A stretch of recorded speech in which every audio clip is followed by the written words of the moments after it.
ನಮಸ್ಕಾರ, ಸಿಂಚನಾ ಕಿಚನ್ಗೆ ಸ್ವಾಗತ. ಇವತ್ತು ನಮ್ಮ ಉತ್ತರ ಕರ್ನಾಟಕದ ಸ್ಪೆಷಲ್ ಸಜ್ಜೆ ರೊಟ್ಟಿ ಮಾಡುವುದು ಹೇಗೆ ಅಂತ ನೋಡೋಣ ಬನ್ನಿ. ಅದಕ್ಕೆ ನಾನಿಲ್ಲಿ 1 ಗ್ಲಾಸಿನಷ್ಟು ನೀರನ್ನು ಚೆನ್ನಾಗಿ ಕುದಿಯಲು ಇಟ್ಟಿದ್ದೇನೆ. ನೀರು ಮಾತ್ರ ನಾವು ಇಲ್ಲಿ ಚೆನ್ನಾಗಿ ಕುದಿಸ್ಕೋಬೇಕು.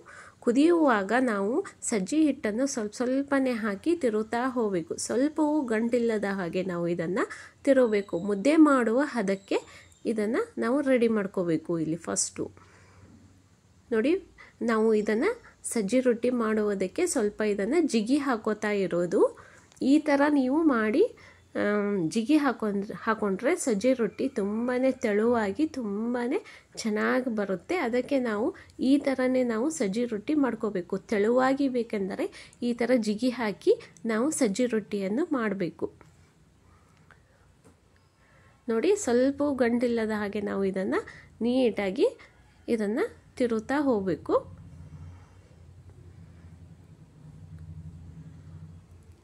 ಈಗ ಇದಕ್ಕೆ ಒಂದು ಸ್ವಲ್ಪ ಇಲ್ಲಿ ಅರಿಶಿನ ಪುಡಿಯನ್ನು ಹಾಕಿ ನಾವು ತಿರುಗಬೇಕು.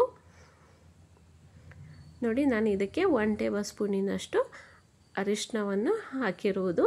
ನೀವು ಹಿಟ್ಟು ಬೀಸುವಾಗನೂ ಅರಿಶಿನ ಕೊಂಬನ್ನು ಹಾಕಿ ಹಿಟ್ಟನ್ನು ಬೀಸ್ಬೋದು. ನಾನಿಲ್ಲಿ ಹಿಟ್ಟು ಬೀಸುವಾಗ ಹಾಕಿದ್ದಿಲ್ಲ, ಅದಕ್ಕೆ ಇದನ್ನು ಮುದ್ದೆ ಮಾಡುವಾಗ ಸ್ವಲ್ಪ ಅರಿಶಿನ ಪುಡಿಯನ್ನು ಹಾಕಿ ಮುದ್ದೆ ಮಾಡಿಕೊಂಡಿದ್ದು, ಜಿಗಿ ಹಾಕ್ಕೊಂಡಿದ್ದು. ಈಗ ಇದು ಜಿಗಿ ಸ್ವಲ್ಪ ತುಂಬ ಅಲ್ಲ, ಸ್ವಲ್ಪ ತಣ್ಣಗಾಗಬೇಕು. ನಂತರ ಈಗ ಇದಕ್ಕೆ ಎಷ್ಟು ಹಿಟ್ಟು ಹಿಡಿಯುತ್ತದೋ ಅಷ್ಟು ಹಿಟ್ಟನ್ನು ಹಾಕಿ ಚೆನ್ನಾಗಿ ನಾವು ನಾದಬೇಕು. ನೋಡಿ, ಹಿಟ್ಟು ಹಾಕ್ತಾ ನಾವು ಇದು ಒಂದು ಸ್ವಲ್ಪ ಈಗ ಮೆತ್ತಗೆ ಇರುತ್ತದೆ ಹಿಟ್ಟು. ಮುದ್ದೆ ಥರ ನಾವು ತಿರುವಿದ್ದೇವಲ್ಲ, ಅದಕ್ಕೆ ಸ್ವಲ್ಪ ಮೆತ್ತಗಿರುತ್ತದೆ. ಈಗ ಇದಕ್ಕೆ ಎಷ್ಟು ಹಿಟ್ಟು ಹಿಡಿಯುತ್ತದೋ ಅಷ್ಟು ಹಿಟ್ಟು ಹಾಕಿ ನಾವು ಇದನ್ನು ಚೆನ್ನಾಗಿ ನಾದಬೇಕು. ಹಿಟ್ಟು ಸ್ವಲ್ಪ ಗಟ್ಟಿಯಾಗೆ ನಾವು ನಾದ್ಕೋಬೇಕು. ಈ ಥರ ನಾವು ಸಜ್ಜೆ ರೊಟ್ಟಿಗೆ ಜಿಗಿ ಹಾಕಿ ಮಾಡಿದರೆ ರೊಟ್ಟಿ ತುಂಬಾ ತೆಳುವಾಗಿ ಎಲ್ಲಿಯೂ ಕಟ್ಟಾಗದೆ ಚೆನ್ನಾಗಿ ಬರುತ್ತೆ. ಅದಕ್ಕೆ ನಾವು ಈ ಥರ ಮಾಡ್ಕೋಬೇಕು. ನೋಡಿ, ಇಷ್ಟೇ ಅಂತ ಏನಲ್ಲ, ಇದು ಗಟ್ಟಿ ಆಗೋವರೆಗೂ ನಾವು ಹಿಟ್ಟು ನಾದ್ತಾ ಹೋಗಬೇಕು. ಹಿಟ್ಟನ್ನು ಹಾಕ್ತಾ ನಾವು ನಾದ್ತಾ ಹೋಗಬೇಕು. ನೋಡಿ, ಹಿಟ್ಟು ಸ್ವಲ್ಪ ಗಟ್ಟಿಯಾಗೇ ಇರಬೇಕು.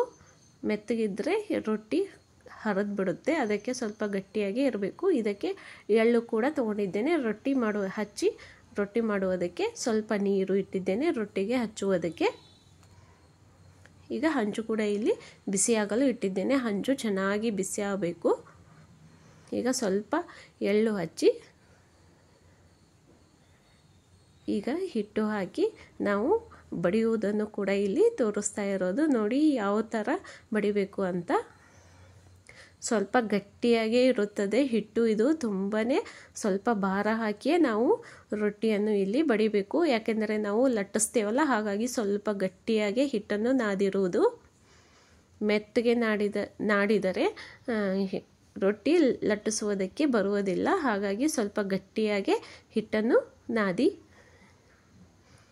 ಸ್ವಲ್ಪ ಬಡಿದ ನಂತರ ಸ್ವಲ್ಪ ಅಗಲ ಆಗುತ್ತಲ್ಲ, ನಂತರ ಈಗ ಇದನ್ನು ಲಟ್ಟಿಸಬೇಕು ನಾವು. ನೋಡಿ, ಈ ಥರ ಇದನ್ನು ತಿರುವಿನೇ ನಾವು ಲಟ್ಟಿಸ್ತಾ ಹೋಗಬೇಕು. ಸುತ್ತ ಎಲ್ಲವೂ ತೆಳುವಾಗಿ ಬರೋ ಹಾಗೆ ನಾವು ಈ ಥರ ತಿರುಗಿಸಿನೇ ರೊಟ್ಟಿಯನ್ನು ಲಟ್ಟಿಸ್ಕೋಬೇಕು. ನೋಡಿ, ನಾವು ಜಿಗಿ ಮುದ್ದೆ ಥರ ಹಾಕಿದ್ದೇವಲ್ಲ, ಅದಕ್ಕಾಗಿ ನಮ್ಮದು ರೊಟ್ಟಿ ತುಂಬಾ ತೆಳುವಾಗಿ ಸ್ವಲ್ಪ ಎಲ್ಲಿಯೂ ಕಟ್ಟಾಗದೆ ಚೆನ್ನಾಗಿ ಬಂದಿದೆ. ನೋಡಿ, ಎಷ್ಟು ತೆಳು ಬೇಕೋ ಅಷ್ಟು ತೆಳು ಬರುತ್ತೆ. ಇವಾಗ ನಾವು ಜಿಗಿ ಹಾಕಿರೋದ್ರಿಂದ. ಈಗ ಹಂಚು ಕೂಡ ಬಿಸಿಯಾಗಿದೆ. ಈಗ ಹಂಚಿಗೆ ಹಾಕಿ ಮೇಲ್ಗಡೆ ನೀರನ್ನು ಹಚ್ಚಬೇಕು. ನೀರು ಸ್ವಲ್ಪ ಜಾಸ್ತಿ ಹಚ್ಚಲು ಹೋಗಬೇಡಿ. ಕರೆಕ್ಟಾಗಿ ಅದಕ್ಕೆ ಎಷ್ಟು ಬೇಕೋ ಅಷ್ಟು ನೋಡಿಬಿಟ್ಟು ನಾವು ಹಚ್ಚಬೇಕು.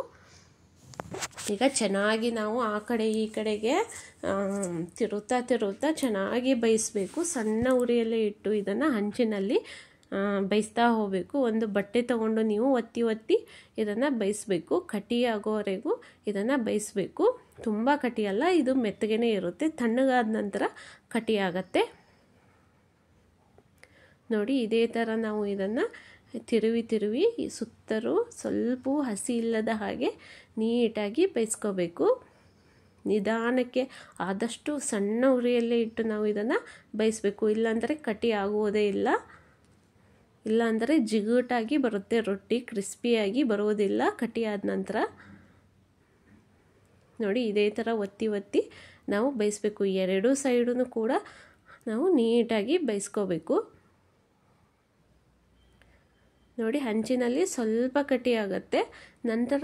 ನಂತರ ಇದನ್ನು ನೀವು ಕೆಳಗಡೆ ಹಾಕಿ ಸ್ವಲ್ಪ ತಣ್ಣಗಾದ ನಂತರ ಇದು ಇನ್ನೂ ಜಾಸ್ತಿ ಕಟಿಯಾಗುತ್ತೆ. ಒಂದಿನ ಬಿಟ್ಟು ಚೆನ್ನಾಗಿ ಕಟಿಯಾಗುತ್ತೆ. ನೋಡಿ ಇಷ್ಟನ್ನು ಮಾಡಿ ಆರರು ಬಿಟ್ಟಿದ್ದೆ, ಈಗ ಕಟಿಯಾಗಿದೆ.